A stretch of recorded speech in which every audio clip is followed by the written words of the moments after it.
Senior تجزیہ کار مظہر عباس صاحب بھی ہمیں جوائن کر چکے ہیں. سر آپ کے وقت کے لیے بے حد شکریہ. جی عامر صاحب. جی مظہر عباس صاحب کسی تعارف کے محتاج نہیں ہیں. یہ مجھے آپ کو بتانے کی ضرورت بھی نہیں ہے جو یہ 2-3 دن میں یہ تسلسل کے ساتھ واقعات ہو رہے ہیں کہ یہ سازش ہے یا یہ اتفاق ہے.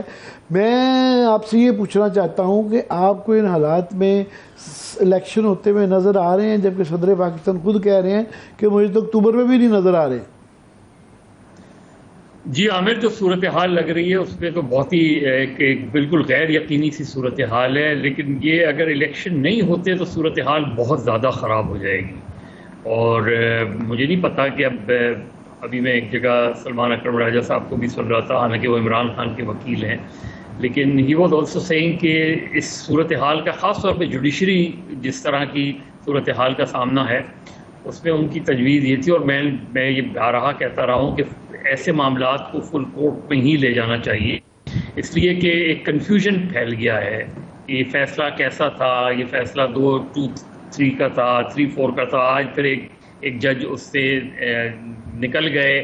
اب کل اگر مائنس ایک جج اور باقی بینچ وہی رہے گی تو میرا خیال ہے صورتحال اتنی ہی خراب رہے گی. اس سے بہتر یہ ہے کہ فل کورٹ بنا کے یہ سارے ایشوز کو سارٹ آؤٹ کر لیا جائے ان چیزوں کو، اور جب فل کورٹ ہوگا تو اس کا فیصلہ فور آئے یا اگینسٹ آئے اس پر پھر آپ سوال نہیں اٹھا سکیں گے، اس لیے کہ اس کے بعد پھر سوال اٹھانے کی گنجائش ہی ختم ہو جائے گی. میرا خیال ہے for all time to come اس چیز کو فل کورٹ میں لے جانا چاہیے، اور آگے بھی جوڈیشل کمیشن کو ان چیزوں کو دیکھنا چاہیے کہ ہم جو اتنی زیادہ جوڈیشری کنٹروورشل ہوتی جا رہی ہے. ماضی میں ہم نے 90s میں دیکھا ہے عامر، 98 میں کیا ہوا تھا سپریم کورٹ میں، 2 سپریم کورٹ بن گئی تھی، اس کے نتائج بھی اچھے نہیں نکلے. اور پولیٹیکلی اگر دیکھیے جو ججز ڈسنٹ بھی کر رہے ہیں نا، اور جو ججز اس سے ہٹ کے بھی بات کہہ رہے ہیں، وہ بھی 90 روز کے الیکشن کو ڈسپیوٹ نہیں کر رہے ہیں، وہ ڈسپیوٹ سو موٹو کے مسئلے کو کر رہے ہیں. تو اس سے بہتر اور کیا طریقہ ہو سکتا ہے کہ اگر فل کورٹ یہ فیصلہ کر لے کہ نہیں الیکشن 90 ڈیز میں ہونے، اس سے بہتر کیا ہوگا کہ اگر وہ ایک چلے آگے پیچھے کوئی ڈیٹ ہو جاتی ہے، اتنی تو کرائسس ہے، لیکن اگر فل کورٹ یہ فیصلہ کر لے کہ الیکشنز مئی میں ہوں یا جون میں ہوں، اور ون ٹائم ایک آپ کو ظاہر ہے اس سے ہٹ کے باہر ہو جائے گی، تو میرا خیال ہے وہ سب کے لیے ایکسیپٹیبل ہوگا اور ملک میں ایک سیاسی استحکام آنے کی امید بندھے گی. آپ کی طرح میرے جیسے بھی کافی لوگ ہیں جو یہ سمجھتے ہیں کہ فل کورٹ ہونا چاہیے تھا. ٹھیک ہے، پتہ چل جاتا ہے کون کدھر کھڑا ہوا ہے. وہ جو بار بار کہہ رہے ہیں کہ کرنیلیس مومنٹ ہے یا منیر مومنٹ ہے، تو یہ پتہ چلتا. دوسرا اس کا یہ فائدہ تھا کہ اس کے بعد جو ہے اگر اسٹرکٹ ایکشن لینا ہے 90 روز کے عملداری نہ کرنے پہ تو کورٹ کی طاقت محدود ہو جاتی ہے. بہت دیکھیے اب عامر، اگر فل کورٹ کا یہ فیصلہ ہوگا تو حکومت کے لیے اس کے سوا کوئی چارہ نہیں ہوگا کہ وہ اس پہ امپلیمنٹ کرے، اور ورنہ ایک کنٹروورسی رہے گی. کوئی جوڈیشری کو نہیں مانے گا، کوئی جس طرح سٹنگ ججز پر اٹیک ہو رہے ہیں، جس طرح سٹنگ ججز کے بارے میں جو ہے وہ پبلک پرسیپشن بنائے جا رہے ہیں رائٹ اور رانگ، لیکن وہ کوئی ہمارے لیے آپ کے لیے کوئی بہت اچھی مثال نہیں قائم ہو رہی. سپریم کورٹ ایک بھول بھلیاں سی لگ رہی ہے اس وقت. ایک پچھلے 4-5 دن میں اگر آپ دیکھیں کہ صبح ایک فیصلہ ہوتا ہے، دوپہر کو کوئی دوسرا ہو جاتا ہے، وہ اس کے اوور لیپنگ نظر آتی ہے. اچانک جو ہے جسٹس فائز عیسیٰ کا فیصلہ سامنے آ گیا، اچانک منصور علی شاہ کی اور 2 ججز کے فیصلے آ گئے، اور ایون جو سپریم کورٹ بیٹھی ہوئی ہے اس کے اندر بھی مندوخیل صاحب نے یہ فیصلہ وہ کر دیا کہ میں تفصیلی فیصلے کے ساتھ کھڑا ہوں. تو ایک ٹوٹل کنفیوژن نظر آ رہا ہے، اور سپریم کورٹ میں اور سپریم کورٹ کے بارے میں اگر یہ تاثر بن جائے کہ وہاں اٹر کنفیوژن ہے، اور ایک پولیٹیکل میٹر پہ، ایسے میٹر کے اوپر جو سب کی نظریں اس فیصلے پر ہیں، تو مجھے نہیں لگتا کہ اگر انہوں نے صبح وہی بینچ سنتی ہے اگر، تو یہ بات آگے اس کنٹروورسی کو ختم کر بالکل کنٹروورسی تو رہے گی، مگر سپریم کورٹ کا اختیار چاہے 4 بینچ کا ہو یا فل بینچ کا ہو، وہ تو وہی رہتا ہے.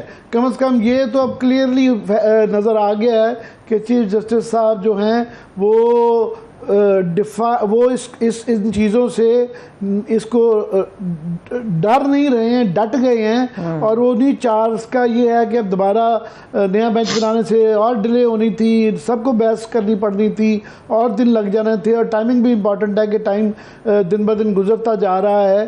تو یہ اب تو نظر آ رہا ہے ان کا کہ اسی لیے اس کرانے کا مقصد اس کو ڈٹ جانا ہے.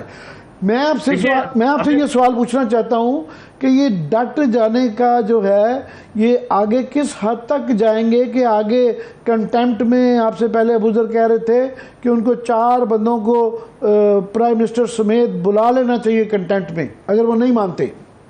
دیکھیے ہاں بالکل یہی ہے، یہی صورتحال بن سکتی ہے. لیکن عامر یہ دیکھیں نا کہ اگر چیف اس کو ہم ڈٹ جانا کہتے ہیں اور اس کی کاسٹ جو ہے وہ سپریم کورٹ بن جاتی ہے تو کیا یہ صاحب فیصلہ ہوگا. لیکن اگر آپ مکمل کورٹ اور 15 ججز بیٹھ کے، جن میں سے ظاہر ہے جو لوگوں کے ہم پولیٹیکلی اگر دیکھیں کہ دونوں ہی طرف کے جو لوگ سمجھتے ہیں کہ ہاں شاید یہ میری سائڈ پر ہے، دوسرا سمجھتا ہے میری سائڈ پہ، وہ سب اگر ایک کورٹ میں بیٹھیں گے اور ڈیلیبریشن کریں گے، سب کے ویوز سامنے آئیں گے، اپنے لیگل اوپینین سامنے آئیں گے، اس کے بعد آپ مجھے بتائیں، اس کے بعد سینٹی سامنے آئے گی. ہم میں چاہے ذاتی طور پہ یا کوئی بھی ذاتی طور پہ اس فیصلے سے ایگری کرے نہ کرے، لیکن ماننا تو اس فیصلے کو سب کو پڑے گا. 15 رکنی بینچ کے فیصلے کو تو سب نے ماننا پڑے گا، سب کو ماننا پڑے گا. اس کے بعد سپریم کورٹ پہ کوشچن نہیں اٹھے گا. اور چیف جسٹس صاحب کا اس وقت سب سے بڑا امتحان یہ ہے کہ وہ تاریخ میں ایک ایسے جج کے طور پہ جانے جائیں کہ جنہوں نے کنٹروورسی کو سے نکالنے کے لیے سپریم کورٹ کو فل کورٹ بنایا، اور فل کورٹ نے سو موٹو کا ایشو بھی ریزالو کیا، الیکشنز کا بھی ریزالو کیا، ان کنٹروورسی کو بھی ہمیشہ کے لیے جو ہے وہ ختم کیا. اور پھر شاید اس کورٹ کے فیصلے کے نتیجے میں یہ جو لیجسلیشن ہوئی ہے اس میں بھی جو امپروومنٹ لانی ہے، وہ کرنا ہے، وہ بھی آ سکتی ہے. تو اگر یہ نہیں بنتا تو پھر ہم اسی کنٹروورسی کو چلتے ہوئے دیکھیں گے. جو بھی فیصلہ ہوتا ہے دوسرا فریق اس فیصلے کو نہیں مانے گا، وہ بھی شاید یہی ریز کر سکتے ہیں کہ جی کیوں نہیں آپ نے فل بینچ بنائی، کیوں نہیں انہی لوگوں پر مگر یہ اخلاقی یا سیاسی سوال تو ہوگا کہ یہ کنٹروورشل رہے گا چھوٹے بینچ کا فیصلہ، مگر سپریم کورٹ کے اختیارات تو وہی رہتے ہیں. آئینی طور پہ تو 4 بینچ کا بھی وہی اختیار ہے، چیف جسٹس بیٹھے ہوئے ہیں جو 15 کا ہونا تھا. اور میرا خیال ہے آپ کا یہ سوال بھی میں کرنا چاہ رہا ہوں کہ بالکل یہ فیصلہ تو 90 دن کے الیکشن کے بارے میں تھا، مگر یہ کسی اور طرف چل گیا. اور یہ زیوم کرنا کہ وہ 15 کے 15 جج جو ہیں وہ اس پہ تو اعتراض کر رہے ہیں سو موٹو اختیارات پہ، اور یہ مگر یہ زیوم کرنا کہ وہ 90 دن کے اندر الیکشن کرنے کو اپوز کریں گے. دیکھیے عامر ایک سیدھی سی بات ہے، الیکشن تو 90 روز میں ہونے چاہیے، اب نہیں ہوئے. اب اگر ہم دیکھیں تو اس وقت تو نہیں نظر آ رہا. تو یہ بہت بدقسمتی ہے ہماری کہ ہم آئین میں جو واضح چیز لکھی ہوئی ہے اس کو نہیں فالو کیا ہم نے.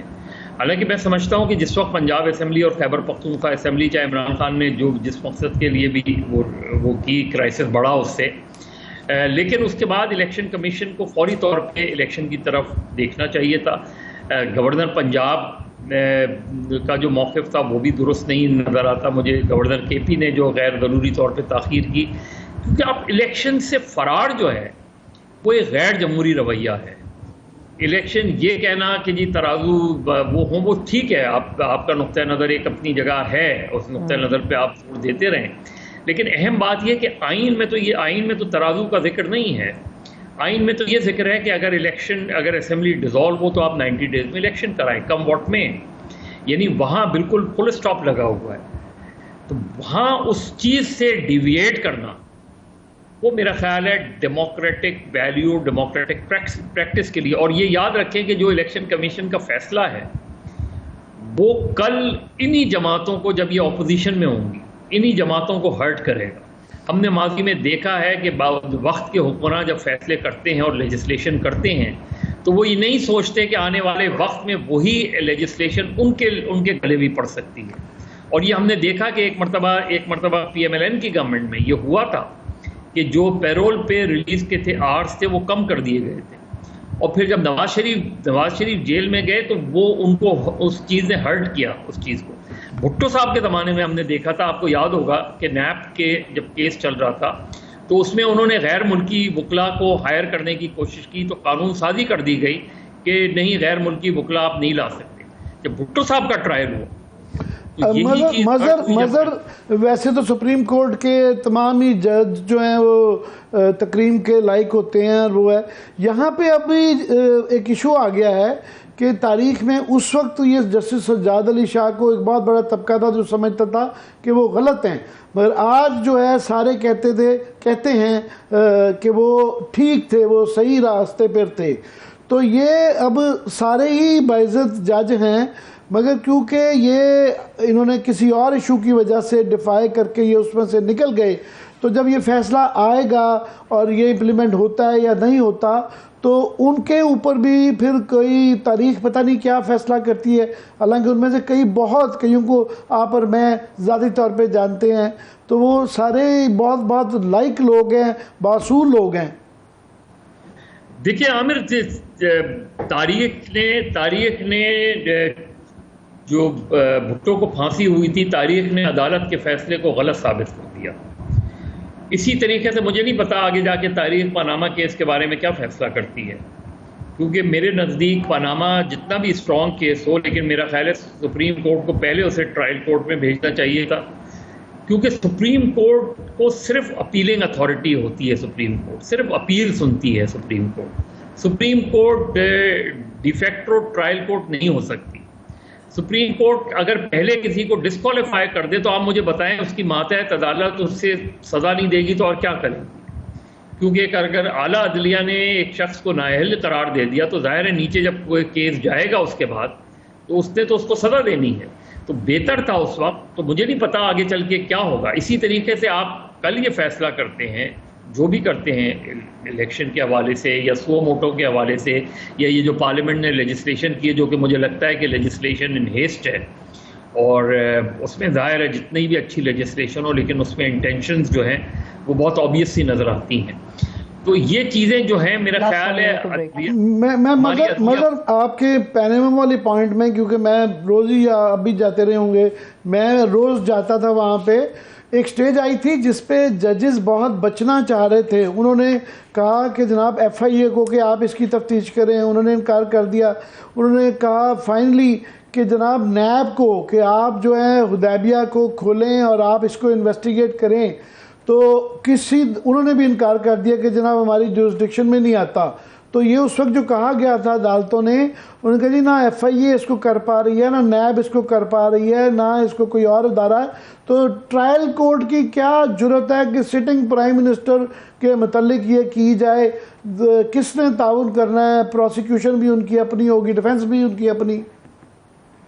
یہی تو عامر سب سے بڑا سوال ہے کہ اگر سپریم کورٹ اپنے آپ کو اتنا مضبوط نہ کر پائے کہ وہ سٹنگ پرائم منسٹر کے خلاف فیصلہ نہ دے پائے تو پھر ظاہر ہے پھر ہم کس کی طرف دیکھیں. میرا خیال ہے عدلیہ کی انڈیپینڈنس کی جدوجہد جو تھی وہ یہی تھی کہ strong supreme court, strong judicial system, criminal justice system. بدقسمتی سے اس وقت سے افتخار چودھری صاحب کے زمانے سے گلیمرائز ہو گئی سپریم کورٹ، چاہے وہ افتخار چودھری صاحب ہوں، ثاقب نثار صاحب ہوں. آنے والے ججز کو جو ہے وہ ٹیلی ویژن کی اسکرین جو ہے اور اس میں چلنے والے ریمارکس اور آبزرویشن اتنی اٹریکٹ کر گئیں کہ ہم بیسک جو انڈیپینڈنس آف جوڈیشری کا کانسیپٹ تھا اور آئیڈیا تھا اس سے ڈیویٹ کر گئے. یعنی تھا تو یہ کہ افتخار چودھری صاحب اور ثاقب نثار صاحب نچلی سطح کے کورٹ سسٹم کو بہتر کرتے، لیکن ہم نے دیکھا کہ پوری سپریم کورٹ اور ٹیلی ویژن جو ہے وہ صرف جو ہے سپریم کورٹ کے ہی گرد گھومتے نظر آئے، یا کہ کسی حد تک ہائی کورٹ کے. Session court, lower court. ہمیں بریک لینے کا کہا جا رہا ہے. مظہر بہت بہت شکریہ آپ کا. میں صرف لاسٹ لائن ایڈ کر دوں